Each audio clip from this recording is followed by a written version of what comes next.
안녕하십니까. 국회직 9급 해설 강의 강세진입니다. 자, 여러분께 이 국회직 9급에 대해서 제가 촬영을 처음 했거든요. 그래서 하나씩 좀 보려고 이런 걸 마련했어요. 자, 8월 9일날 바로 찍고 싶었는데 저는 이 시험을 구할 수도 없고 해가지고 나중에 찍게 됐고요. 그리고 여러분께는 나중에 찍든 아니든 이제 내년에 준비를 할 학생들한테는 좀 도움이 되고자 이 해설 강의를 찍기로 맘먹었으니 열심히 들어주시면 좋을 것 같아요. 자, 그러면 첫 번째 글자 수에 대한 이야기 드릴게요. 솔직히 국회직에 있는 오지선다를 푼다 그러면 여기 있는 자수는 넘볼 게 못 되죠. 이유가 9천자라고 해봤자 사지선다. 그 다음에 군무원은 일부에 있는 페이지가 좀 늘었고 25문제이지만 자수 자체가 차이가 크고, 왜냐면 혼자서 9,491자 정도를 차지하는데 6페이지 내내 글이 좀 길게 나와 있기 때문에 그래요. 특히나 독서 8문제가 가득가득 차 있었는데 저도 이제 시간 관리를 하거든요. 문제를 풀 때. 국회직만 유독 시간이 좀 걸려요. 그래서 같은 페이지 수가 만약에 국가직이 6페이지가 된다면 약간 이런 형태가 되지 않을까라는 생각을 하고, 동시에 국회직의 점수가 나오기가 어려운 게 원래 한자어 때문에 그러거든요. 근데 이번에 한자어가 사자성어밖에 안 나왔어요. 그래서 오히려 더 올랐겠다, 점수가. 이렇게 좀 예측될 만큼 문학 문제가 원래 까다로웠는데 그 점에서 좀 전면 좀 내려왔고요. 그 다음에 여기 어문 규정이 좀 어려웠어야 되는데 어문 규정이 좀 할만했어요. 그래서 이거는 제가 지방직 7급을 앞두고 있는 친구들한테 한번 문제를 풀렸더니 아니나 다를까 오히려 지방직 7급 예전에 나왔던 것보다는 점수가 좀 더 나왔다는 걸, 그걸 볼 때 독서는 확실하게 이제 읽을 수 있는 부분이 좀 보이면 점수를 얻는 거고, 어문 규정에서 이제 띄어쓰기 이런 게 공부가 덜 되면 어려운 게 맞구나, 이렇게 결론을 좀 생각을 좀 했죠. 일반화하기는 조금 어렵고. 그런데 이런 정도의 문제가 나온다면 혼자서 자습이 가능할까 그러면 어문 규정이 안 돼요. 그래서 문법은 좀 할만할지 몰라도 어문 규정이 안 되기 때문에 선생님 도움을 받는 게 훨씬 효율적이라고 말씀드릴게요. 우리가 시행착오를 할 필요는 없잖아요. 그럼 여기도 파트가 총 6개로 좀 나뉘었는데, 솔직히 말해서 국어문법 의문로는 기존 문제에 비해서 좀 쉬웠어요. 그래서 쟤는 변별이 안 되고, 어문 규정의 외래어는 진짜 외래어는 정말 잘 냈어요. 그 다음에 문학에서 고전시가 문제 하나 정말 잘 냈거든요. 그 두 가지는 좀 주의 있게 봤으면 좋겠고, 독서는 기존에 있는 문제 그대로 답습 비슷한 상태에서 나왔고, 문장 고치기가 오히려 좀 쉬운 형태로 나왔어요. 근데 아예 몰랐다라면 틀릴 수 있겠으나 기존 기출을 전혀 풀지 않았다라면 기출문제집 중에 2025년도 국회직 9급이 그나마 좀 점수를 얻을 수 있는 시험이 아니었을까 생각할 정도로 독서 비중이나 뭐 어휘 비중이나 이런 걸 좀 고려할 요소가 좀 많았습니다. 그리고 사자성어는 얘는 정말 특이점이에요. 그래서 제가 이렇게 자세하게 설명드릴 때 뭐 단모를 제가 몰라서 틀렸어요 그러면 제가 좀 더 공부를 하세요 그렇게 말씀드릴 거지, 어려워요 이렇게 말씀드리기 좀 어렵고, 띄어쓰기는 2문제 중에 1문제가 실제로 어려워요. 저도 기출되어 있는 걸 다 외우지 않는 이상 좀 맞히기가 어려운 그런 문제였고, 표준어는 볼 때마다 느낌이라, 이거는 국회직이 문제가 아니라 서울시가 진짜 어렵거든요. 9급이 지금은 사라졌지만 그 문제를 좀 따서 문제를 공부한 친구들은 좀 눈에 보일 거고, 외래어는 예측 불가능해요, 솔직히 말해서. 그래서 외래어 하겠어요 선생님, 공부할 거예요 그러면 제가 그거 말리고 그냥 전공하세요 이렇게 말릴 정도로 광범위하죠. 대신에 기출까지는 하자, 그 정도는 하세요, 기출까지. 그리고 현대시는 김종삼 씨는 솔직히 어려울 게 없고요. 윤선도 견해어는 이미 기존에 기출이 됐어요. 그래서 반복이었고, 시조 4개를 묻는 그 문제가 정말 고민했던 점이 있으니까 그거 공유해 드릴게요. 그럼 독서는 4문단까지 나왔길래 제가 좀 기대했던 게 있거든요. 왜냐면 국회직이기 때문에 좀 함의 문제가 좀 많이 나와서 포옹 강조를 좀 어렵게 냈으면 좋겠다라고 했는데, 이번에 독서는 여태 냈던 것 중에서 문제가 좀 쉬운 쪽이 좋게요. 그래서 선생님 어떻게 이걸 쉽다라고 표현해요 라고 하지 마시고, 그 국회직 9급이 갖고 있는 경향성이라는 게 있거든요. 근데 그거에 미치지를 못해요. 그래서 이번 거는 읽으면 답이 나왔다. 문장 고치기에는 패턴이 정해져 있는 거 위주로밖에 안 냈어요. 그래서 페이크로 나올 만한 게 없었고, 오히려 한자어 사자성어, 야 넌 대박이다, 와 넌 좀 할만했다, 이런 거 정도 확인해 주시면 좋겠어요. 그러면 본격적으로 이렇게 1번부터 갈 텐데, 제가 올해 목표가 있었거든요. 다 한다.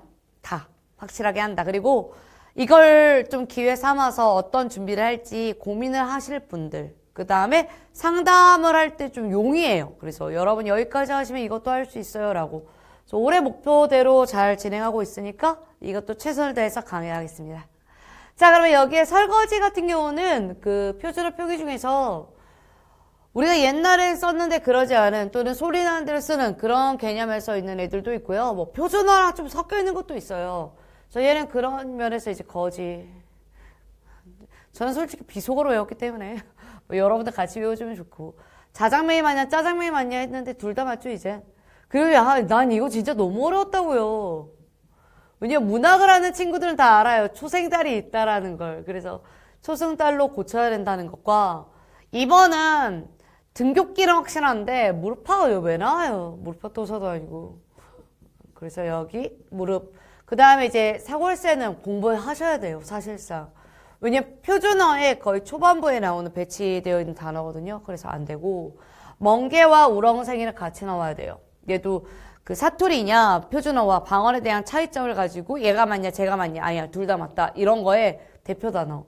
그 다음 저는 얘가 오히려 좀 더 설명드리고 싶은데 저도 반지꼬리 할 때 시옷받침이냐 디귿받침 많이 틀렸거든요.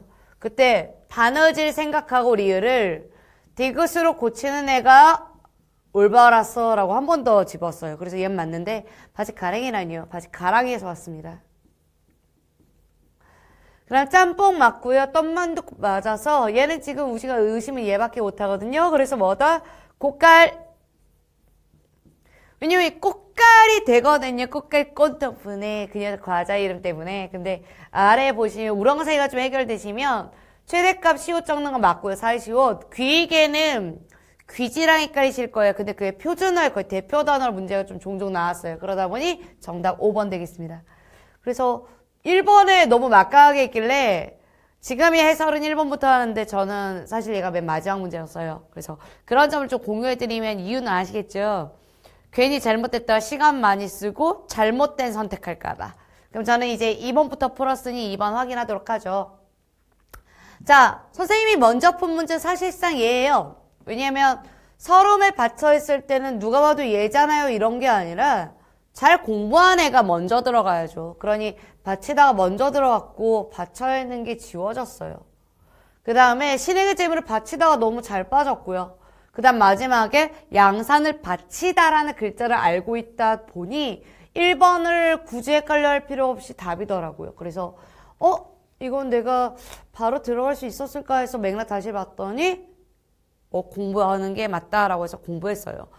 이 서름에 받치다 했을 때 이게 이렇게 올라오거든요. 약간 그래서 이걸 받치는 게 아니라 약간 끌어오르는 느낌인데 라고 생각했을 때 이렇게 할 바에는 구체적으로 하는 게 낫다. 그래서 이건 암기 쪽에 속하는 게 낫을 것 같아요. 그래서 이쪽에 있는 건 여러 번 출제를 했으니까 알았어야 됐고 그리고 다는 절대 헷갈리면 안 되는 거고 혹시라도 양산 받침 잘 모르시면 책 받침 이런 거 기억하면 좋겠죠. 다음에 이제 3번. 들에 핀 장미꽃이는 문제가 없는데 여간 쓰려면 부정문 쓰셔야 돼요. 탐스럽지 않다. 날씨가 흐려지더니 비를 어떻게 불어요. 비는 불 수 없죠. 비가 내리고 바람이 불었다. 그래서 의외로 좀 문제가 좀 풀려가지고 의외다라고 하는데 3번은 오해 소지를 발생하지 않도록 유의한다. 라는 말이 나왔지만 지금 서술어와 주어, 서술어 목적어 이렇게 잡고 있잖아요. 근데 누가 발생하다 뭐가 발생했는가 이렇게 나와야 되는데 무엇을 발생하다 이렇게 나오고 있어요. 오해가 발생하지 않도록. 그 다음에 4번은 솔직히 기출 풀었다면 안다. 이 단어는. 그래서 어디에 복종하다? 자연에 복종하기도 한다. 그러다 보니 되게 매끄럽게 4개가 딱 지워지는 바람에 얘는 변수가 뭐가 있지라고 해서 와가를 받고 바른 식습관이 필요하다. 적당한 운동은 필요하다라고 해서 이 필요하다 구성이 헷갈리거나 호응이 안 맞는 부분이 아예 없는 거예요. 다 잘 맞았어요. 그래서 정답도 확실하고 내가 얘를 고르지 않을 이유가 없다. 이렇게 나온 게 3번에 5번이죠. 그래서 이 초반에는 1번을 제외하고 2번과 3번 문제를 푸는데 거의 무리가 없었고 다음에 얘는 좀 진득하게 읽었어요. 왜냐면 뭔 말할지 모르겠는 거예요. 다음 글에 기억이 동일한 다음 몸이 쓰인 단어끼리 묶인 거래요. 기억이 동일한, 입술 모양이 동일한. 그럼 입술 모양은 뭐 예를 들어 원순과 평순을 의미하는 건데 솔직히 제가 모음은 키위 제외해 금붕어 조화를 그냥 적으라고 하거든요. 이유가 아니 문제를 푸는 학생들이라면 암기가 유리해요. 이런 거 암기하세요. 이런 거에 주목을 하고 계셨다. 그러면 문제를 풀 때 그게 실제로 잘 나오나요? 이렇게 질문을 다시 해요. 왜냐면 나왔을 때는 그 맥락, 그 문제를 풀어야 될 의도 그런 것들이 기억이 나셔야 되는데 제가 단모음 관련되어 있는 문제를 20년 평생 문제를 풀었던 것 같아요. 그러면서 어떤 걸 느끼냐면 단모음 문장 페이크가 없다. 페이크를 낼 수가 없다. 그냥 적고 시작해야 된다. 그래서 키위즈에 근거 적고 맥락 확인하면서 문제 푸세요. 이렇게 이야기를 드려요. 이건 문제 푸는 팁이죠. 그럼 단모음은 자음과 달리 좋은 과정에서 공기 흐름이 방해를 받는 과정이 없다라고 했는데 나는 지금 얘가 궁금하니까 빨랑빨랑 읽어야 되거든요. 그래서 분류 기준도 다르게 설정. 전통으로 혀의 최고점 위치, 입술 모양, 단모음 분류. 이중 혀의 최고점의 전후 위치와 상하 높이로 세분화하는 것이 일반적. 근데 결과적으로 단모음은 혀의 전후 위치와 높이 하나, 둘, 셋, 세 가지 기준이고 입술 모양이기 때문에 원순과 평순이 나뉘어진다라고 확실히 잡으셔야 돼요. 그러면 항상 내가 뭐라고 하죠? 원순부터 풀라고 하죠. 그리고 원순을 동그라미 다 쳐요. 원순, 원순, 해당 원순, 원순 찾아라. 원순. 그럼 얘 원순 어디냐? 없다. 원순, 원순, 원순. 그럼 단어끼리 짝지어지는 것도 아니에요. 이 단어 하나에 또 짝지어지는 것도 아니에요. 하나 이렇게 되어 있잖아요. 그러니까 동일한 단모음이 쓰인 것끼리라고 적혀 있는데 동일한 게 하나도 없어요. 오로지 몇 번 빼고 4번 빼고요. 그러다 보니까 눈에 가시적으로 보이니 정답 4번 외에는 다른 거 고르시면 안 되는 거죠. 좀 아쉽죠, 틀리면. 그리고 이제 5번 같은 경우는 저도 잠시 버리고 갔어요. 왜? 브릿지를 확실하게 알겠더라고요. 왜냐면 얘는 기출이 됐거든요. 근데 나머지는 모르겠어요. 플래카드도 알겠다, 여기까지는. 왜? 얘도 기출이 됐었고, 트리키? 유튜브 덕분에 외웠어. 덕분에 외우는 것도 있어요. 근데 메타색, 몰라요, 나도 커요. 저도 저런 거는, 콰니까 아가 맞겠지, 뭐니까, 쿼니까 페이크가 있겠지, 이렇게 생각한단 말이에요. 왜냐면 여기에 양성이 있으면, 양성으로 끝나는 페이크나, 혹은 이렇게 해서 양성이거나 또는 음성이나 뭐 이런 페이크밖에 없지 않겠어요?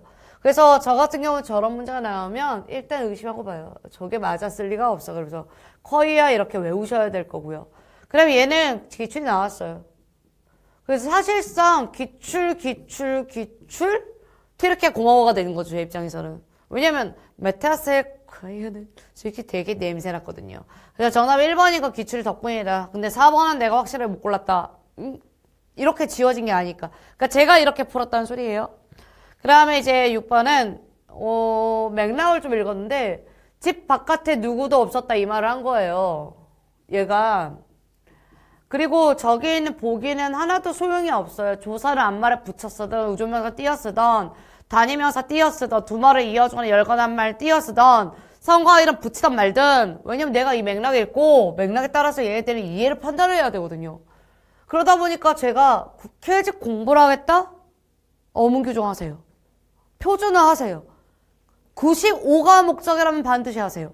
근데 만약에 기출되어 있는 것조차 안 한다? 그러면 문제가 잘 안 풀려요. 왜냐면 여기가 독서가 아무리 해도 최대 8개, 10개? 그러면 50점.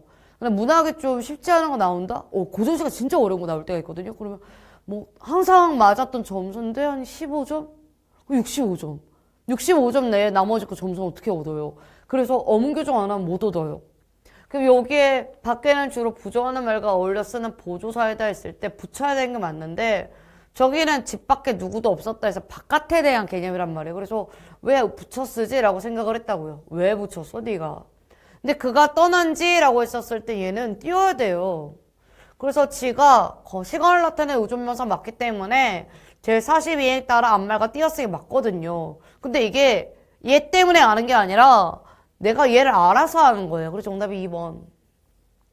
3번은 노래 한 번 잘한다 해서 한 번 할래, 두 번 할래, 세 번 할래 이 개념 아니니까 붙여쓰기.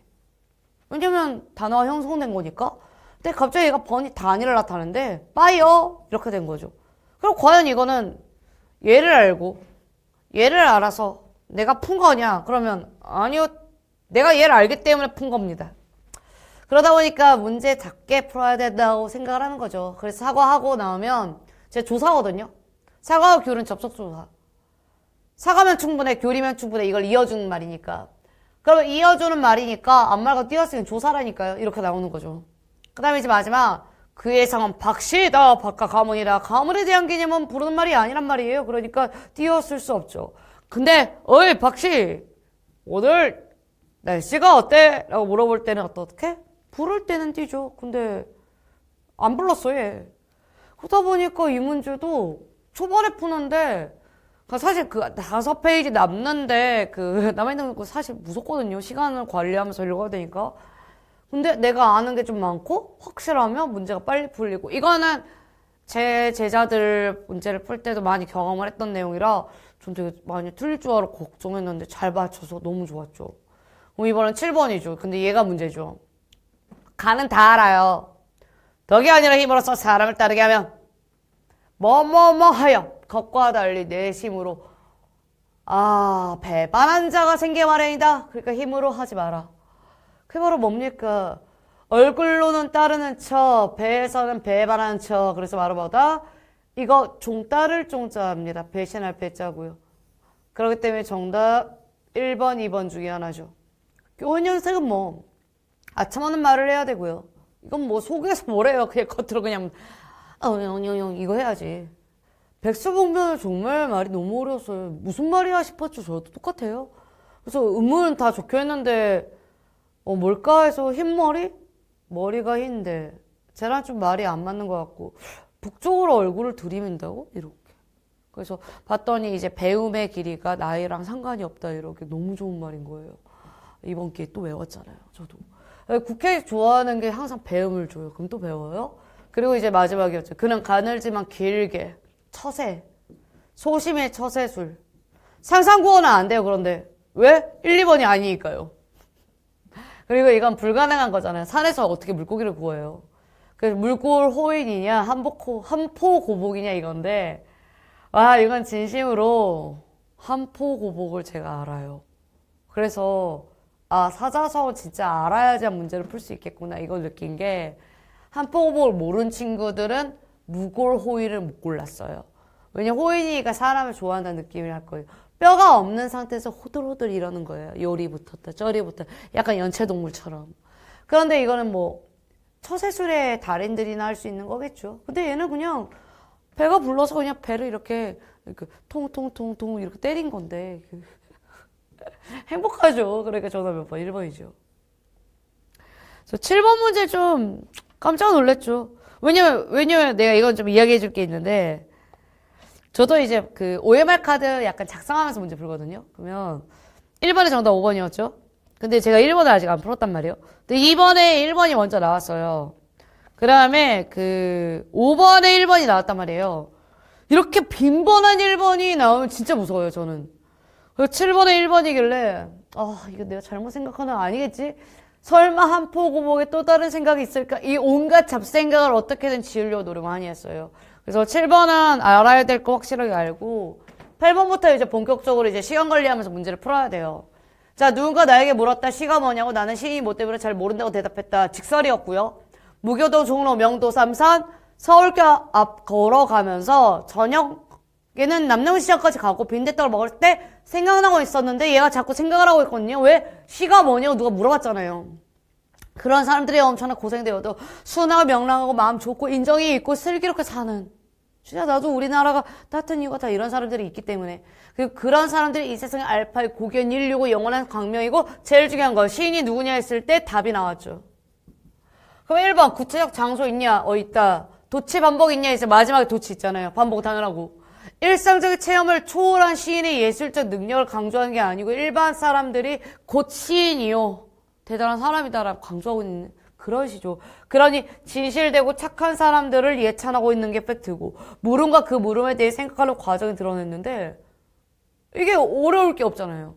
그러니까 어려울 게 없는 문제가 너무 처음에 튀어나와 버려서 이제 시간 관리를 해야겠다고 느낀 거예요. 왜냐하면 국회직은 저를 배신한 적이 없어요. 언제나 어려운 문제가 나왔었고 항상 힘들게 문제를 내려고 노력했고 근데 제가 이제 처음에는 분석을 한 걸 이야기 드렸죠? 근데 시험 보고 있었을 때 그 감각은 저 아직도 기억을 하고 있기 때문에 여러분과 공유를 해드릴게요. 그럼 요거는 사실상 이걸 읽었냐라고 물어본다면 읽을 이유가 없다라고 말씀드릴 거예요. 왜냐하면 우리가 이때까지 읽었던 기출문제집에 있는 내용이나 해당하는 확인했던 내용이나 다를 바가 없었거든요. 그럼 저는 이거 무조건 공략이 있어요. 왜냐하면 이 디귿과 리을의 위치가 매번 달라졌거든요. 그럼 무조건 추격 먼저 공략이니 좌표전은 추격이 있고 구티다는 추격이 있어야 되고 과정을 알고 있으니까. 왜? 구티다 추격 후 구개음하거든요. 그럼 선생님 저는 구치다가 어떻게 일하는지 몰라서 틀렸는데 그럼 뭐다? 기출까지는 하셔야 돼요. 진짜 저는 강조해요. 기출까지는 하셔야 된다. 기출이 나왔어요. 그 다음에 해당 첨가는 무조건 받침 있고 이하유유, 받침 있고 이하유유, 그리고 눈에 보여준다가 전제예요. 그러니 우리가 해당 내용에 맞춰서 디귿을 마무리를 지어주면 되겠죠. 그리고 격자음이 있는 경우는 뭐다? 탈락이 일어날 수밖에 없기 때문에 확인하시고요. 그러면 여기를 이제 변수가 교체를 내가 잘하느냐의 문제 아니에요. 교체는 눈에 보이는 거예요. 왜? 지읒이 쌍지읒이 됐다, 교체. 치읒이 니은이 됐다, 교체. 심지어 비읍과 피읍과 비읍의 관계도 눈에 보이잖아요. 그러면 여기에 교체가 어디 있어요? 비읍과 히읗이 합쳐져서 뭐가 됐다, 추격이 됐는데. 그러면 적어도 증명이라도 해야 되는 게 기역과 이응이 되어 있는 교체. 그 다음에 있으니까. 그 다음에 여기에 있는 거 구티다는 적어도 얘를 다른 단어로 바꿨을 때 다른 걸로 교체하는 이 과정을 알아야지만 교체 이렇게 나오거든요. 근데 이건 아무리 숨겨져 있다 할지라도 같은 맥락이라면 같이 나와야 되는데 결론적으로 얘는 피읍이 나왔고 얘는 치읓이 나왔으니 티읕이 안 나왔으니까 그 점 좀 고려했어야죠. 그 정답 몇 번? 3번이요. 그래서 제가 의문론 문제는 여러분 발음이 나오면 좋은 거예요. 다 해줬는데 왜 못 풀어요? 풀어야 돼요. 이렇게 말씀드린 이유가 발음이 적혀 있어요. 그러면 이 9번까지 이야기를 하고 난데 이제 10번 문제를 풀면 이제 시작됐죠. 진심 진지하게 다 읽었어요. 저.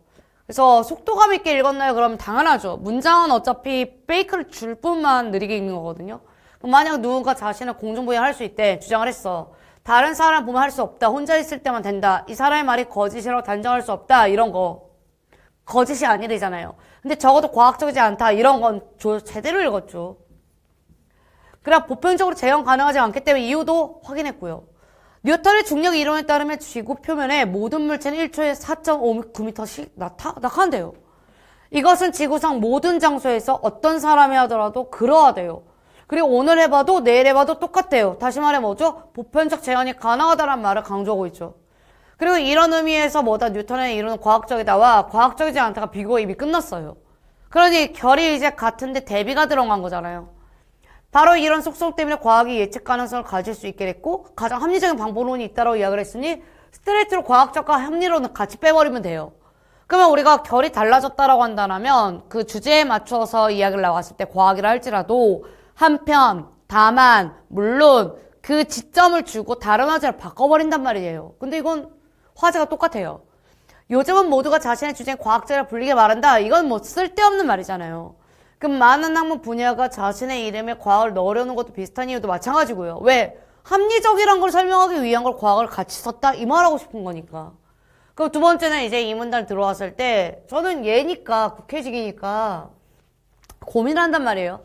화제가 바뀌지 않을까 걱정도 같이 하고요. 또 재현 가능성에 대한 요구는 예측 가능성과 일맥상통이라는 단어 보자마자 결 갖구나 스타트했어요. 그래서 따라서 아무리 유명한 과학적 이론이라도 똑같이 들어가야 돼요. 실험 결과와 예측한 거가 다르면 보편성이 없겠으니까 폐기를 해야 되는 거고 물리학의 아버지라 불리는 뉴턴이라도 빠른 속도로 움직이는 물체에서 그의 이론 잘못된 예측을 내오면 사장되는 거죠. 특허청에서 일하는 말단 직원이라도 그의 이론이 재현 가능한 예측을 가져오면 보편성을 갖고 있으니 합리적인 거고요. 그러면 그가 바로 아인슈타인이다라는 말은 뭐 과장된 표현이긴 하죠. 근데 우리가 이런 설명에 대한 이야기를 과장법이 있다, 뭐 서리법이 있다 이런 걸 주목해서 문제 안 풀잖아요. 그러면 물리학자들은 권위주의, 알레르기 반응을 보인다라고 이야기를 했으니 얼마나 보편에 대한 재현성을 강조하고 있습니까?의 다른 말. 그럼 이론이 옳다면 재현 가능한 증거를 보이면 그만인 거고 불충분하면 뭡니까? 아니 불충분하니까 포기 이게 아니잖아요. 그러니 마지막 판단 유보까지 확인했죠. 그래서 우리가 이 문단을 푸는데 3문단이 없죠. 자, 과학은 보편적으로 재현과나 증거를 기반한다는 너무나 팩트였고 모름을 인정한 판단을 유발한 마지막에 있었어요. 그래서 저는 글을 항상 중간에 들어옵니까? 라고 한다면 기억력 한계에 있을 때만 들어와요. 3번에 뉴턴의 이론도 예측 가능을 충족하지 못한 팩이 뜰 수 있죠. 가능성이 안 되겠어요. 다음 4번에 혼자 있을 때만 성공한 실험을 통해 얻은 결과는 비과학적인 건 맞는데 거짓이라 말은 단정할 수 없다 그랬어요. 그리고 많은 학문 분야는 자신의 힘을 강조하기 위한 목적으로 과학이라는 이름을 사용하는 그런 경향이 있다. 이건 이꼬꼬의 문제잖아요. 그러니 너무나 적절한 게 4개나 있는데 왜 우리가 이걸 답을 안 고르겠습니까? 그러니 되게 정확한 문제가 나온 거예요. 그래서 아니 뭐지? 약간 군무원을 제가 일단은 먼저 해설을 했기 때문에 걔랑 좀 비교한다면 군무원 7급도 그런 느낌을 받았거든요. 어려워 보이는데 정확하네. 어려워 보이는데 정확하네. 그래서 저도 약간의 편견이 있는 거예요. 지금 국회직에 대한 편견이 있어요. 얘도 마찬가지예요. 많은 생태학자들이 나오자마자 긴장했다고요. 논점 문제가 나온다. 이렇게 견해 문제가 나온다. 주장 문제가 나온다. 근데 또 설명이야. 그러면 결이 같나? 자연을 위한 생태학, 은폐된 정치적 선택에 의해 좌지우지된다. 그러면 일단은 기준 잡아놨어요. 예를 들어 생태계에서 공동선이란 인간의 대지인 지구를 번역해 하는 것. 하지만 왜 우리는 지구를 번영하게 해야 하는 걸까? 왜냐면 우리는 그것을 원한다. 그 속에 우리는 인간은 생존해야 한다. 저에게 생태학은 매우 이기적이고 인간 중심적이고 기계적인 것. 맞죠? 받아보고 싶은데 멀리 가야죠, 우리. 그쵸? 사실상 자연은 아직 존재할 수 없는 것이다 라는 말이 나오자마자 지금 내가 이 문제를 풀기 위해 뭘 기억해야 되지 머리는 계속 조절 중이에요. 그리고 지금 나는 생태학자라는 저 말을 까먹은 게 없거든요. 끝까지 들고 왔어요. 생태학이라고 이야기를 했고 지구의 속에서 우리 인간이란 존재가 번영을 하라고 했는데 우리가 왜 이거를 하고 있지라는 이유까지 빠졌구나. 근데 왜 말하고 싶은 거지? 뭘 말하고 싶은 거지? 거기엔 화산이 폭발하고 지진이 일어나는데 왜? 제가 말하고 싶은 것은 이라고 나오자마자 약간 좀 돌맞은 기분이었어요. 왜냐면 나는 이걸 정말 진지하게 생각했거든요. 근데 지가 알아서 이렇게 여기서부터 여기까지 다 정리해 준 거예요. 우리가 어떤 고차원적인 공동선을 이야기할 때 은밀한 목적에 의해서 정해낸다라고. 그래서 아까 우리가 말했던 은폐된 정치적 선택에 의해서 좌지우지되고 있다는 걸 같이 읽게끔 만든 거예요. 그럼 1문단 끝났고 이제 2문단 들어갔더니 예를 들어 우리가 살고 있는 대도시가 자연을 죽이고 있다. 이건 참상이다 라고 말하고 생태학자들은 우리는 보다 자연적인 방식으로 살아야 한다 이 말을 해요. 그러면 쑥 가까이서 살아야 된다라고 하는데 얘가 알아서 답을 내려주죠. No. 독일의 한 생태학자는 이러한 경향이 생태학적으로 완전한 재앙이라고 이야기를 했고요. 이거 자체가 재앙이라고 이야기를 했고 한국에서도 그러한 사례가 있는지 모르겠습니다만 일본에서는 이미 전해진다고 있다. 한 도시를 최대한 많은 사람들로 가득 채우자. 더러운 곳을 더럽게 살게 하자. 그러면 그 도시의 오염 수준의 극도로 악화되지. 무조건 이만큼은. 근데 1인당 오염 수준은 이쪽 99%가 청정지역이니 얼마나 좋겠는가. 그러면 더 많은 지역은 상대적으로 깨끗하게 남겨두고 이렇게 사람들이 꽉 들어차면 생태적으로 오염되고 더러워진 이 대도시 덕분에 자연은 더욱더 최선적으로 바뀐다는 소리예요. 그리고 역설적인 것도 다 이해가 되죠. 태양열을 이용한 작은 자가 발전식 집에서 사는 생태적인 아이디어를 한번 보자. 대다수의 사람들이 그렇게 살고 싶어 한다면 이런 집을 더 많이 짓고 싶고 그만큼 실질적으로 숲이 사라지게 돼요. 왜냐면 태양열은 그만큼 지대가 필요하거든요. 대지가. 그래서 얘는 자기가 불신을 갖고 있다는 점 지적해서 야 견해를 놓고 문제를 설명으로 냈네. 일치불이친가 이렇게 다시 바꾼 거예요. 그 다음에 만약 어떤 것이 최고선으로 제한되고 이기주의를 초월하며 그것을 향해 노력한다고 할 때 바로 이러한 특권들을 은밀히 누리고 있다까지. 그래서 해당 실험 문제를 다 풀고 난 다음에 어떤 걸 느꼈냐면 지금 반타작 끝났단 말이에요. 문제 하나만 안 풀고 있고 10개까지. 근데 좀 시간이 여유로웠어요. 그래서 보통 이제 반타작 정도 끝나면 독서 2개 읽었잖아요. 그러면 12분, 13분 이렇게 썼어야 했는데 6분에서 7분도 안 썼어요. 그래서 나머지 아직도 한참 남았는데 30분 배정을 한다면 더 많이 쓸 수 있겠다 이렇게 생각을 하니까 안심되고 멘탈 안 깨지고 문제가 차분하게 풀릴 수밖에 없죠. 1번 봐요. 늘릴수록 더 넓은 면적 자연을 어떻게 보존해요? 도시의 밀집도와 오염도가 높아지면 더운 낙폭도 이런 거 초래 안 한다고 했고 오늘날의 생태학은 인간의 이기주의에 무관하게가 아니라고 말했고 자연을 위한 생태학 모순적에도 인간 중적 태도와 비밀스러운 관계를 형성하고 있다. 별표. 숲 가까이 사는 것이야말로 진정한 생태에서 사는 방식이라는 점 아니고요. 그래서 정답 몇 번? 4번으로 끝났죠. 나는 이 문제 풀 때 진짜 충격적이었어요. 그래서 나는 좀 문제가 어려울 거라 생각을 하고 12번 문제 풀 때는 이미 나왔던 기출이 나와버리고 별일이 다 있는 거예요. 게다가 원문도 아니에요. 슬프다, 즐겁다, 옳다하다, 그러다하다, 내 몸이 해올리만 닦고 닦는다. 그 밖에 연한 분별할 줄이 있으랴 라고 했을 때 사실상 여기에 화자는 자기에게 주어진 걸 수양하고 나머지 거에 대한 욕심이 없는 만족감을 드러낸다. 이렇게까지 읽어야 되거든요.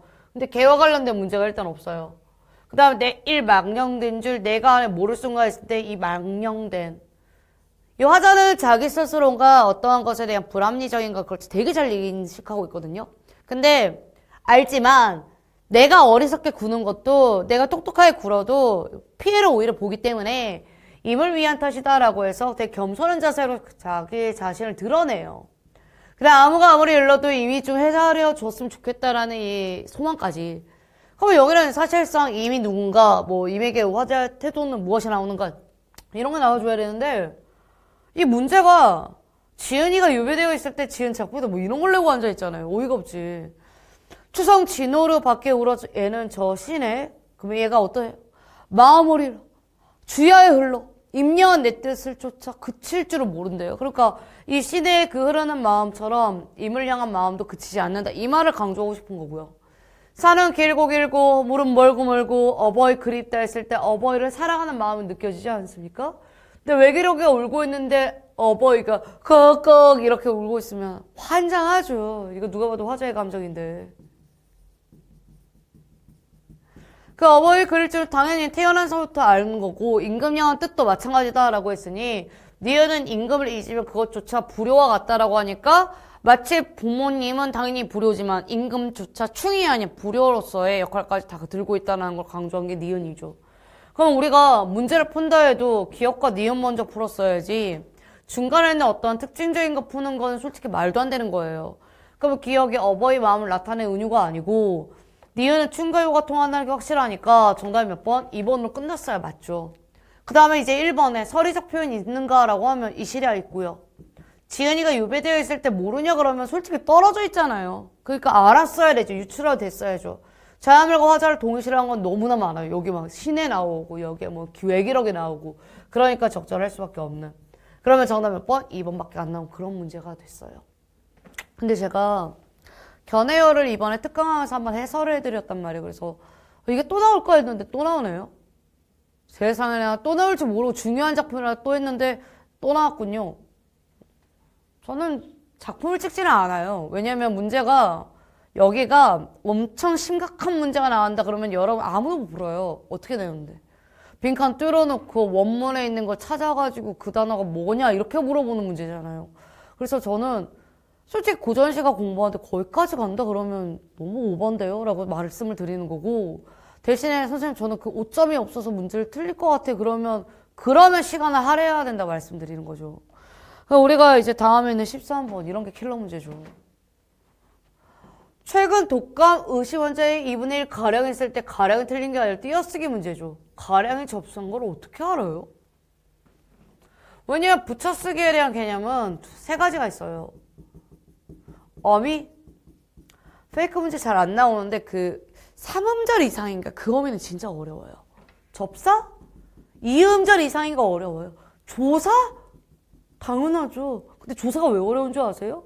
조사랑 똑같이 생겨먹은 애들이 있거든요. 명사에.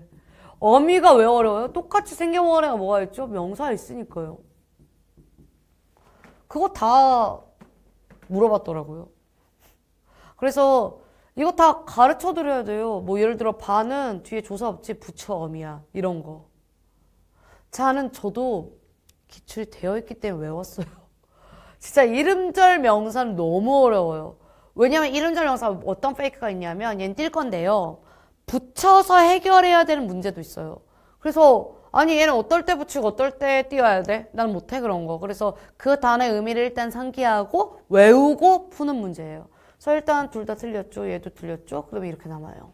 그럼 만이 어떤 기간에 대한 개념이 나오면 무조건 만에는 앞말과 띄거든요. 의존명사라. 그 다음에 수십이라는 기간이 나왔기 때문에 더 띄어야겠죠. 왜? 해당 수십은 당위성 의존명사를 갖고 가니까. 그래서 정답은 3번이고요. 진짜 파고들다는 고민해야 된다. 왜냐면 자금 및 정보력을 가진 이들은 규제어처럼 팠다 이게 돼. 근데 이게 파고들다는 의미가 달라. 그걸 되게 집중해서 좀 더 탐구한다는 의미거든. 그래서 이게 하나의 복합용어로 들어가서 붙여야 되는 단어가 돼요. 그리고 얘는 그러한 본용어에 맞춰져 있는 보조용어라서 일단 띄는 게 기본이고요. 그래서 13번이 사실 예측이 불가능했고, 제가 기출을 강조한 이유가 국회직은 진짜 기출이 잘 돌아요. 그리고 어려운 걸 뻔히 알고 있고, 적어도 몇 개년 해야 됩니까? 그럼 전 10개년 하라고 하거든요. 10개년 하세요. 어묵이도 10개년이라도 문제가 몇 문제 안 돼요. 50문제 겨우 가져올 걸. 그래서 공부하시고요. 14번에 있는 내용은 이제 멘탈 털리지 마시고 하나씩 읽으시면 돼요. 자, 관찰은 과학에서도 가장 기본적인 것이다. 기본 별표. 조지어 오키프와 마찬가지로 다수의 과학자들도 관찰력의 비결은 시간과 참을성에 있다고 믿었기 때문에 얘와 같이 연결해서 들고 가야 되죠. 시간이 길어지는데 관찰력이 떨어집니다 이 말이 아니라 저기에 있다라고 본잖아요. 믿었대잖아요. 관찰력의 그 비결 그 자체가. 그러니까 제가 결과하잖아요. 곤충학자 카를 펌프리슈는 자신의 관찰 능력이랑 대단한 것이 아니고 움직이지 않고 돌토에 몇 시간 동안 누운 채로 생물을 끈질기게 주시하는 힘이래요. 대단한 거네요 이거 정말. 그의 말에 따르면 행인들이 무신경하게 못 보고 지나친 순간 세계는 참을성 많은 관찰자의 그 놀라운 모습을 드러낸다고 하는데 저도 다큐멘터리 진짜 좋아해요.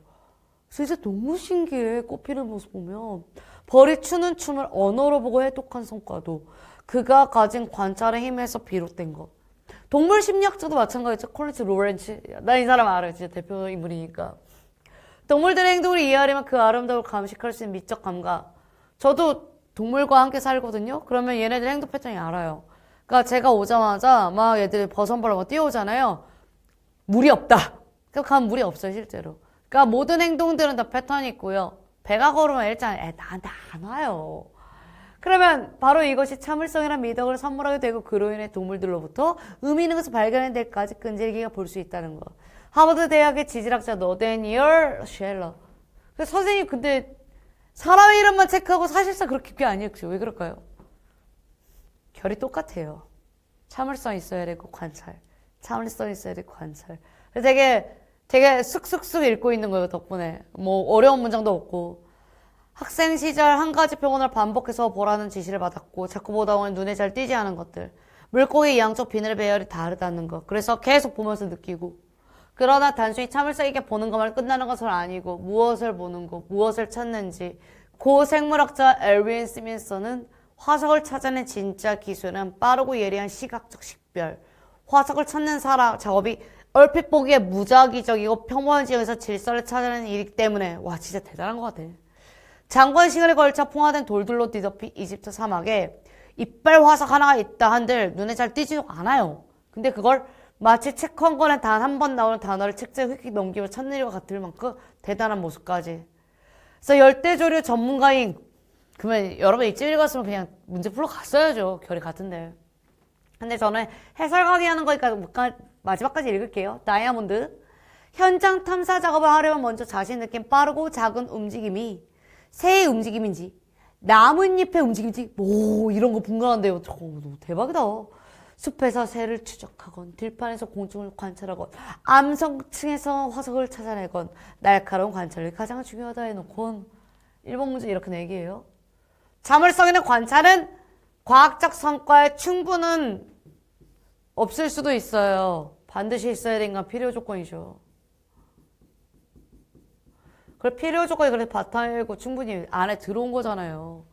근데 단순히 보는 것만으로 과학적 해석까지 도출해낼 수 없고요. 예민함까지 있어야 된다고 했으니까 목적을 가진 관찰이 필요하다는 점도 강조했고 과학자의 예리한 시각도 확실히 후반부에 말씀해줬고 제러드 다이아몬드만 사람 이름이 나오더라고요. 그래서 현장 탐사 작업이 그러네 감각적 경험까지. 그러다 보니까 이거는 답은 답인데 다른 게 너무 정확히 지워져서 이게 필요 조건과 충분 조건 페이커가 맞나? 싶을 정도의 문제인 거예요. 그래서 제가 이 문제 같은 경우는 해설 잘 안 한 이유가 이런 문제 진짜 그 수업 시간 해설 잘 안 하거든요. 이유는 속어도 되고 그럼 나는 필요와 충분에 대한 이해력을 아무리 하고 싶어도 할 수 없는 그래서 이 문제는 적합하지 못한 대신에 제가 이렇게 표기라도 해드렸으니 바탕이 되어야 되구나 이 정도는 해석을 하시면 좋을 것 같아요. 자 그러면 이제 15번으로 가도록 하고요. 자 신생아 이야기 때부터 이제 저도 이제 집중이 떨어졌거든요. 그래서 글을 좀 일정 이상으로 읽기 시작하면 저 떨어져요. 그래서 앞에 막 초콜릿 있고 먹으면서 이렇게 합니다. 세상에 발을 들인 첫 순간부터 우리는 다른 사람들과 공감한다. 전제 깔고 시작할게요. 왜냐면 제가 이 문제는 얘를 보고 시작했거든요. 왜냐면 첫 글자에 화제가 없는 케이스거나 혹은 우리라는 말이 나오면 화제를 다른 데를 돌리기 위해서 굉장히 노력을 많이 하는 글이에요. 그래서 동떨어진 성과 같은 악의는 없다라고 이야기를 했으니 반응하고 있는 대상임을 강조했죠. 그리고 신세가들조차도 다른 사람 표정에 반응했다라고 했으니까 신사의 범위까지 빠졌어요. 실험자가 아이에게 혀를 내밀어 봐요. 그럼 반응해야겠죠. 그러면 아기는 그를 흉내내려는 경향을 보였고 이 아기는 태어나 얼굴을 본 적이 없고 어른의 혀가 자기가 한 번도 본 적 없는 자기 입속에 그것에 대응한다는 거 본능적으로 반응한대요. 근데 막 혀에 막 집중해서 까먹으시면 안 되는 거 공감 능력이요. 자, 아이들은 타일의 고통에도 반응한다는 점에서 반응은 유지하되 고통도 그래라는 특수성이 나왔고 얘는 이 문단은 조금 고통에 맞춰서 읽었어요. 그래서 어린 윌리엄 다윈이 생후 6개월 때 유모가 우는 척하니까 우울한 표정을 지으며 동정심을 막 표현해요. 태어난 지 며칠 되지 않아도 우는 소리에 아이도 불쾌한가 보죠. 그래서 그 소리에 아기들도 다 따라 울어요. 근데 소음에 대해 말로 표현할 줄 몰라서 그렇게 반응한 것이 아니다라는 점이 정말 저한테 눈에 띄었어요. 왜? 아니 지금 고통이라고 했잖아요. 고통의 반응을 같이 하느냐 아니냐? 그럼 소음은 고통이 아니거든요. 그러니까 소음은 어떠한 것은 고통일 수 있어도 어떠한 것은 고통이 아닐 수가 있는데 지금 소음에 대해 말로 표현할 줄 모른다는 신생아를 두고 이야기를 하는 거고 그렇게 반응한 것이 아니라 부정을 했기에 그럼 뭔데? 라고 했을 때 더 서술되었는가 아니면 내가 추론을 해야 되는가 이런 문제가 생긴단 말이죠. 그럼 아기들은 자기 울음소리보다 다른 아기의 울음소리를 들으면 더 많이 우는 거. 타인의 고통에 반응하는 모습이 아닌가 의심. 반면 볼륨은 똑같은 소음이라 할지라도 컴퓨터로 생성된 소음을 들을 때나 새끼 침팬지 울음을 들을 때는 그만큼 울지 않는다. 그래서 TV 소리 안 깬다고 애기. 우리 애는 안 깼어요. 내가 뭔가 성질냈을 때 같이 깼지. 그럼 다른 생명체들도 같은 종의 구성원이 있을 때는 이제 세 번째 다른 화제가 나왔죠. 생명체의 적용. 그럼 배고픈 히말라야 원숭이가 음식을 소변에 넣기 위해 레버를 당겼어요. 그랬더니 딴 애가 아픈 거예요. 너무 잔인한 잔인한 실험인데 와. 그 레버를 당기지 않으려던데. 쥐는 공중에 매달린 다른 쥐를 내려주거나 채워진 수조에 갇힌 쥐를 풀어주기 위해 왁왁대를 누른대요. 그러면 대화가 통했으면 당연히 안 했을 행동이지만 이거는 대화가 안 통하니까 하는 거긴 하거든요. 아마 윤리적으로 있는 문제에서는 벗어날 수는 없겠네요. 이런 실험이라면. 그리고 원숭이와 마찬가지로 했을 때 마찬가지로 읽고요. 그러면 이 문장은 원숭이와 각각 쥐에 대해서 이야기를 하겠다는 소린 건데 음식을 제공해주는 막대를 눌렀을 때 다른 존재가 아프면 당연히 그 행동을 멈춘다 이렇게 나와야겠죠. 얘네들은 안 그렇다 그러면 다른 생명체들은 고통에 무관하다 이렇게 나올 테니까요. 그러면 우리가 이 문제를 풀기 위해 1번 보면 신생아는 각 태어났으므로 아직 다른 사람과 공감하지 못한다는 X가 나오겠죠. 아기들은 의식적 인지를 못해요. 아기와 달리 쥐는 동족의 괴로움에 공감하지 못해요? 쥐는 해요. 애도 해요. 동족의 고통에 공감하는 정도는 히말라야 원숭이랑 쥐랑 비교할 수 없어요. 그리고 아기는 사람의 소리보다 다른 생명체의 소리에 덜 반응한 건 맞아요. 근데 우리가 사람의 소리보다 다른 생명체의 소리에 덜 반응한다 별표를 치고 제가 이거를 고민은 좀 했거든요. 왜냐면 여기까지 읽었을 때 기억력. 그래서 아니 아까 얘가 컴퓨터로 생성된 것 때문에 반응 안 했나 했더니 여기에는 새끼 침팬지를 까먹은 거예요. 근데 내가 와 얘네들 문제 잘 냈다고 어디서 느꼈냐면 침팬지, 원숭이, 쥐 했을 때 쥐의 각인이 되게 심하거든요. 그래서 일부러 썼구나. 다른 생명체 3개 있으니까. 그래서 속으로도 풀리지만 한 번 더 확인할 수밖에 없는 문제. 바로 그게 5번, 이 15번이었어요. 그래서 15번 같은 경우는 문제 지문이 그나마 지금까지 읽었던 것 중에는 의미가 좀 있다. 이렇게 말씀드릴 거고요. 다음에 이제 16번 같은 경우는 작품이 어려운 게 아니라 현대시가 어려워요. 자, 일단 10년을 경영해서 자연치나 적어주시고요.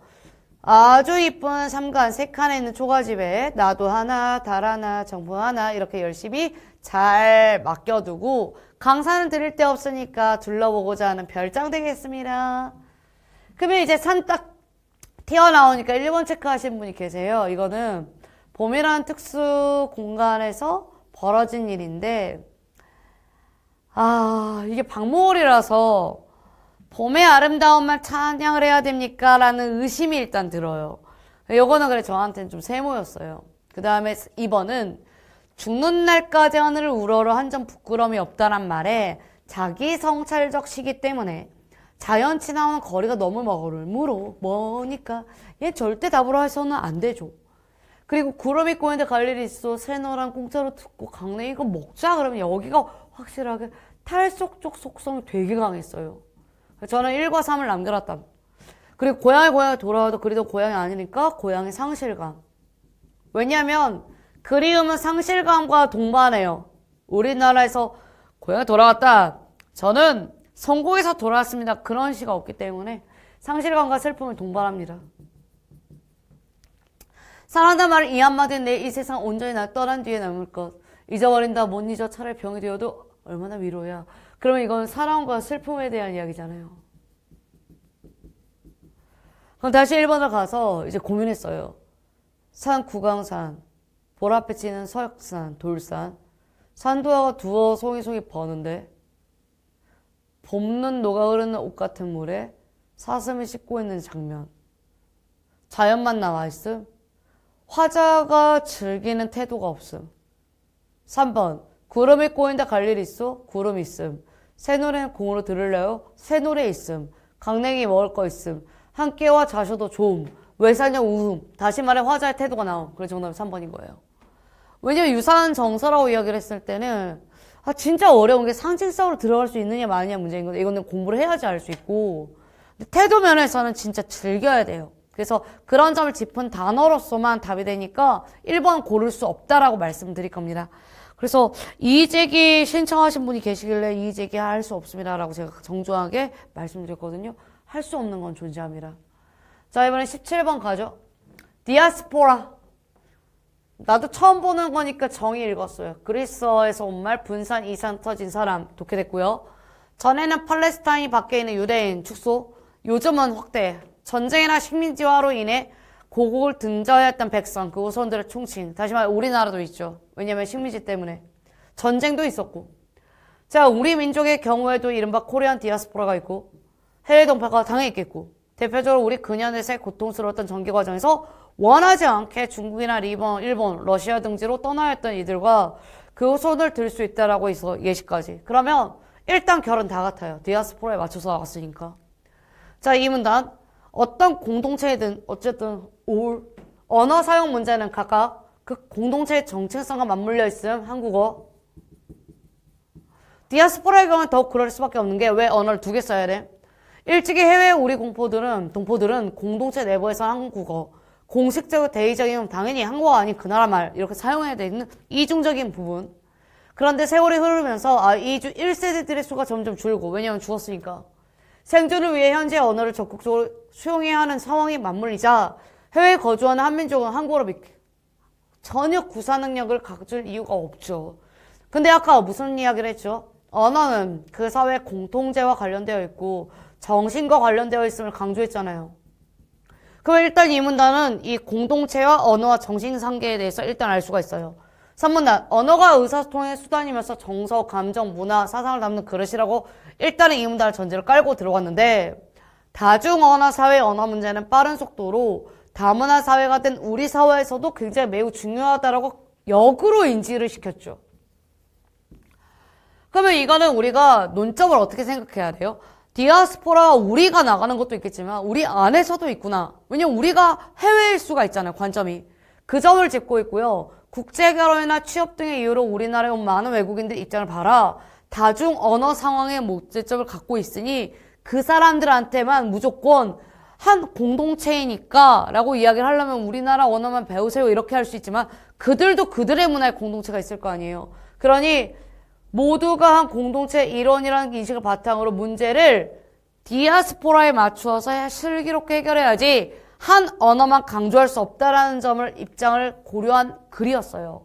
그러면 1번에 중앙아시아에 거주하는 고려인 당연히 예시니까 확인할 수 있고 공동체의 정체성 형성이나 언어 사용 문제가 중요하다는 팩트가 나와 있으며 코리안 디아스포라의 한국어 구사 능력이 점차 낮아지고 있다는 건 팩트로 확인됐고 다만 정부가 책임지라는 이야기는 절대 한 적이 없어요.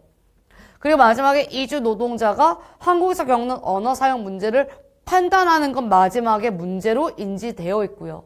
그래서 17번 문제는 제가 지금까지 풀었던 독서 문제 중에 일단 제일 좋았어요.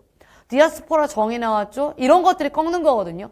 그 정의에 맞춰지지 않고 문화 이야기 한번 했고 그 다음에 이걸 다시 우리 입장에서 돌려서 생각하는 것까지. 그러면 이 범위 문제로 푸는 거라서 범위에 대한 기억력과 집중력을 탐구하는 독서로서 아주 베스트죠. 그런 의미에서 이제 18번 딱 읽으니까 브라보. 정말 문제 잘했어요. 영역 수호에서 가장 눈에 띄는 형상 중 하나는 몇 주간에 걸친 세미나 교육과정 벌어진 좌석을 둘러싼 신경전. 진짜 무슨 지문인지 감도 안 왔어요. 원래 이 전개 순서는 이거 보고 감 잡고 들어가거든요. 근데 가 읽으니까 어떤 사람에서 이거 뭐야 이랬고 다 읽었는데 자리에 앉는다 이거 뭐야 이건 또 이랬고 라 읽었더니 낯선 사람을 읽을까 못 부르겠다 이거는. 그냥 들어가야겠다 해서 들어갔어요. 근데 갑자기 무슨 일이 벌어졌는 줄 알아요? 평생 교육원이 지치에는 코바늘 떼기 고급반 가정이에요 이렇게 나온 거예요. 그래서 이게 뭐야? 케이스네? 사례가 먼저 나왔네? 이걸 어떻게 받아야지? 그래서 이거 진짜 저 꼼꼼하게 읽었다고요. 자, 첫날 몇몇 수강생은 잠시간만 눈에 불을 켜 강의실에 들어와 다른 몇몇은 약간 쑥스러운 들어와 이러고 끝난 거예요. 근데 그 다음 문장이 그냥 어떤 사람 근호도 아니다는 너무나 부자연스러웠어요. 지웠고 다음에 다 자, 이제 자리에 앉아야 하는데 행동이 굼뜨거나 소심한 수강생들은 남아있는 자리에 그냥 앉는 경우가 많다라고 했을 때 자리에 들어왔고 그 다음에 얘가 초반이 들어오고 쑥스럽게 들어오고 그 다음에 앉아야 하는데 라고 했으니까 앉는 장면이 나왔죠.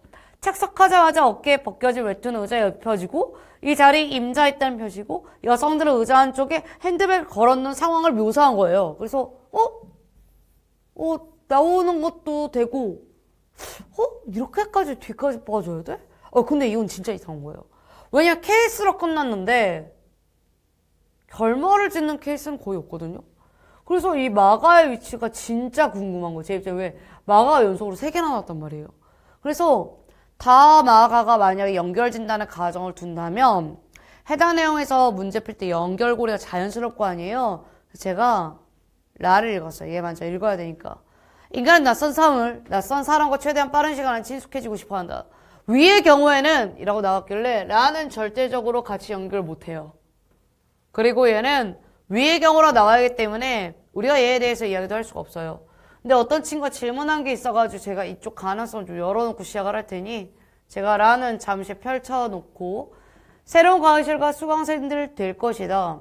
조직 심리학을 연구하는 웨르크 펠페에 따르면 인간은 안전함을 느끼기 위해 무리해선 최대한 신속하게 자기 자리를 정하고자 하는 욕구가 있다라고 이야기가 드러난 거죠. 그러면 우리가 이 라에 대한 위치를 좀 잠시만 확인할 때 결말은 안 돼요. 사람 이름 나왔던 무조건 결말인 건 아니에요. 왜냐면 이게 보통 양극단으로 나와 있을 때는 이 양극단이 나올 만한 이유가 있었고 이 라가 지금 중요한 게 아니라 우린 마가의 위치가 지금 되게 중요하단 말이에요. 결말이 3개나 나왔잖아요. 그러니까 말을 읽으러 갔죠. 그런데 여기에서 모순이 부딪힌다. 무리의 소속감을 원하는 마음과 개인으로서의 드러내고 싶은 마음이다. 이에 따라 두 번째 강의에 참여한 수강생들은 첫날 앉았던 자리를 차지하려는 동기가 생긴다. 즉 그냥 어떤 사람이 아니라 맨 앞줄 한 등기 오른쪽에 앉은 사람. 창가맨 뒷줄 남자. 차별화가 원하는 거예요. 나는 여기 앉는 사람이다. 나는 여기 있는 사람이다. 지정되어 있으니까 앉지 마라. 이게 마예요. 오케이. 그다음에 이제 가예요.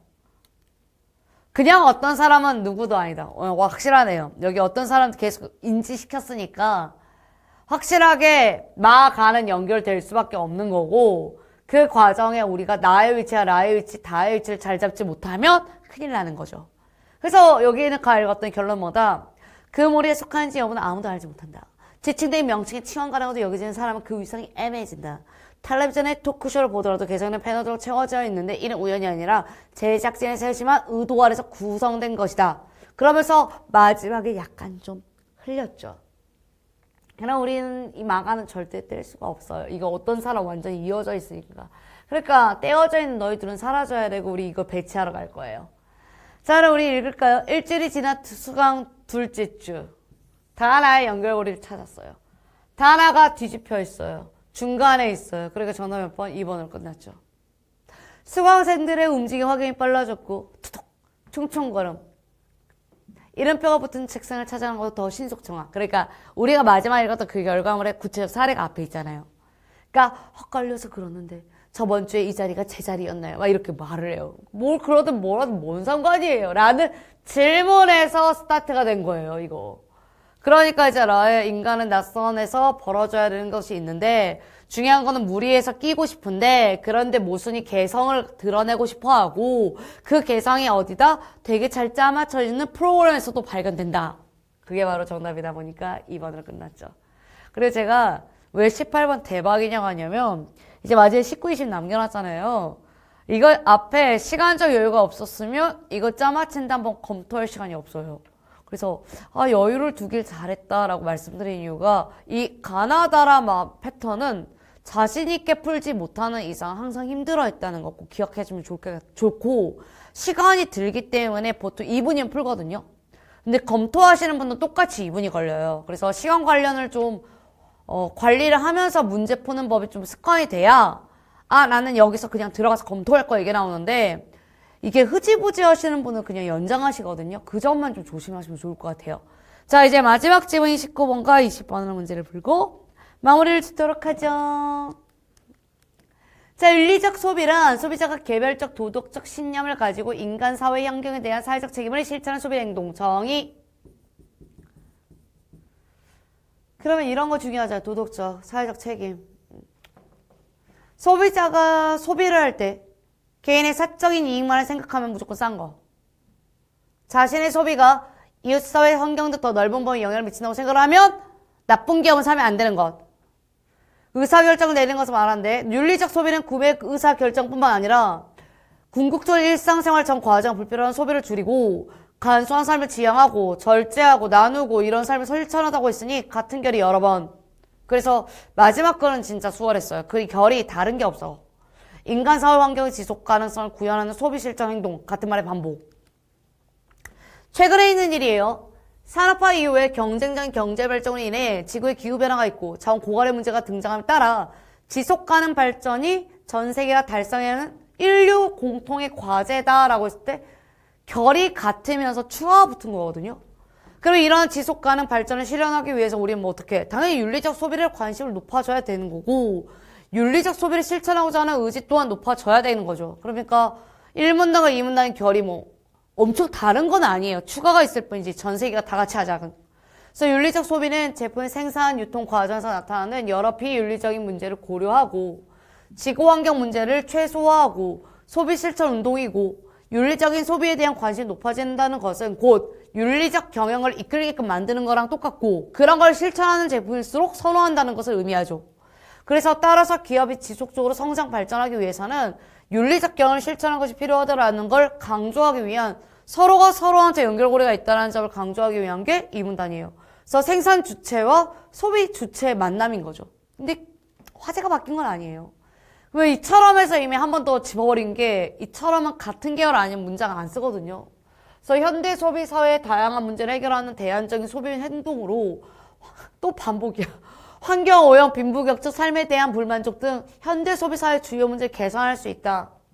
유통 과정에 나타난 여러 비윤리적인 부분도 당연히 기여할 수 있겠죠. 그래서 궁극적으로 이제 지구 환경이 모두가 좋아질 거 아닙니까? 그래서 윤리적 소비를 실천하는 윤리적 소비자는 다양한 실천 활동을 통해 기업에 영향을 주고 윤리적 경영을 실천한 기업의 제품을 선택함으로써 기업을 성장시키기도 하지만 비윤리적 경영을 실천하는 건 뭡니까? 불매를 함으로써 저해까지 가라라는 거죠. 그리고 20번은 동일한 지문이라서 제가 해설은 안 할 거예요. 그래서 모두 선지로 오시면 돼요. 우리가 지금 예를 해결해야 되는데 윗글의 내용을 바탕으로 답을 찾을 수 있는 질문은 전제가 깔려있고 거기에 대한 답만 짚는 거거든요. 그렇죠? 어려운 문제일 수가 없어요. 왜냐하면 정책 방안에 대해서 이야기를 했는가 안 했다. 윤리적 소비는 어떠한 사회운동을 했을 때 이 말이 있었는가 없다. 산업화 이유는 두 번째 문단의 핵심이었거든요. 지구 환경에 나타난 변화가 있기 때문에 여기까지 이끌고 싶어 하는가 맞다. 윤리적 경영을 실천한 기업의 제품의 구체성이 있었는가 모른다. 특정한 기업의 성장 전략이 있을 때 기업이 발표한 건 있었는가 없다. 그렇기 때문에 우리가 풀 수밖에 없는 문제가 되고요. 다음에 이제 20번 같은 문제는 설명 방식에 대한 이야기인데 1번 윤리적 소비는 자신의 소비가 사회에 미치는 영향을 고려할 소비를 결정한다라고 해서 설명 방식이 아니라 그냥 설명이군요. 그러니까 일치성의 문제인 거고 윤리적 소비는 일상생활 전반 걸친 소비, 절제와 나눔 당연한 거죠. 윤리적 소비는 개인의 도덕적 신념, 당연히 바탕이고요. 사회환경의 책임을 다하려는 소비활동이니까 답을 고르는 게 문제가 없어요. 그러다 보니 마지막 4번에 윤리적 소비는 환경오염이나 빈부격차 등 현대 소비 사회의 문제를 개선하는 데 기여할 수 있는가? 라고 했을 때 여기 별표이고요. 윤리적 경영 여부는 기업의 존폐를 가르는 결정적 요인가? 라고 했었을 때 이건 물음표가 떴어요. 그래서 제가 4, 5번 한번 고민했거든요. 자, 윤리적 소비를 했다. 그러면 환경오염이나 빈부격차 등 현대 소비 사회 문제를 개선하니? 환경오염을 줄일 수 있지. 그렇지. 그런 기업이 사라지니까. 빈부격차? 솔직히 빈부격차는 어떻게 생각해야 되지? 진짜 의심이었는데 오로지 나의 이익을 위해서 산다라고 한다면 사치품을 개발을 해도 거기다 돈을 쓸 수 있겠구나. 그런 의미의 빈부격차인가? 이렇게 한번 생각은 했어요. 그러다가 이제 해설을 확인하기 위해서 제가 한번 뭘 봤냐면 이렇게 쭉 훑었거든요. 그랬더니 여기 불필요한 수비, 간소한 삶 지향한다는 것 이런 것들이랑 계속 보고 있는 거예요. 마지막 문제니까 소비에 대한 관심이 높아진다는 점 다시 한번 짚었고 제가 문제 푸는 방식대로 그냥 풀게요. 그 다음 해당 여기에 나왔어요. 그래서 맞다 여기 있었지 이러면서 확실한 빈부격차 화형 사회 문제 개선에 기여한다. 그러니까 정답 확실하게 5번이다. 끝. 이렇게 해서 마무리 지은 거죠. 제가 문제를 풀 때 막 이것저것 많이 고민해요. 여러분은 고민을 같이 하고 있는가 모르겠네. 왜냐면 시험장에서는 고민할 수가 없어요. 제가 풀었던 방식대로 그냥 쭉 가야 돼요. 제가 어쨌든 간에 신입으로 들어와서 차근차근 가르치고 공부를 가르치는 방식을 고려를 말씀드릴 때 독서라는 게 과연 기법이 필요합니까? 라고 물어본다면 일단 글은 읽으셔야 되는 거예요. 그리고 글을 읽다가 이제 막히는 구간이 나온다면 그게 패턴이 있다라고 말씀을 드릴게요. 그리고 저는 애초에 머리가 똑똑해서 글을 잘 읽는 쪽이 아니라 그런 페이크적인 부분 그리고 맞춰야 되는 부분 어떠한 패턴이 있기 때문에 이걸 풀어나가는 해결 방식 이런 것들을 연구하는 사람이란 걸 다시 한번 강조드릴 거고요. 국회직 9급은 전반적으로 이렇게 문제를 풀고 다시 1번을 보니까 독서가 한 문제 빼고는 어렵지 않았다 이렇게 나와요. 그래서 제가 국회직은 총평을 못했어요. 왜냐면 저한테 이야기를 한 적이 없어서. 그래서 총평을 말씀드린다면 띄어쓰기 열심히 하자. 외래어는 기출된 것까지 열심히 풀자. 그랬을 때 무난하게 80점부터 스타트다. 다만 어문 규정 5개 정도가 잡히지 않으면 하나당 틀릴 때마다 내 점수가 깎인다. 이렇게 태도로 바꾸시면 혹시라도 내년을 준비하는 학생들이 이 강의를 듣게 된다면 도움이 됐었으면 좋겠어요. 그래서 기출문제집을 풀면 도움이 됩니다. 그래서 그건 걱정하지 마시고 언제든지 저한테 찾아오시면 될 것 같아요. 저를 찾아오는데 이제 마지막 이건 광고예요. 저는 네이버 밴드 앱을 주로 사용을 해서 요즘은 좀 인원수가 되다 보니까 제 이름만 검색해도 바로 위에 떠요. 그래서 참여해 주시고 이거 캡처해서 올려주시면 누가 봤는지 어떤 걸 봤는지 알 수 있으니까 해설 강의 많이 사랑해 주시면 좋겠습니다. 저는 내년에도 열심히 해설 강의를 찍어 드릴게요. 여러분이 열심히 배워주시면 감사하겠습니다. 그럼 또 다른 해설 강의에서 뵐게요. 감사합니다.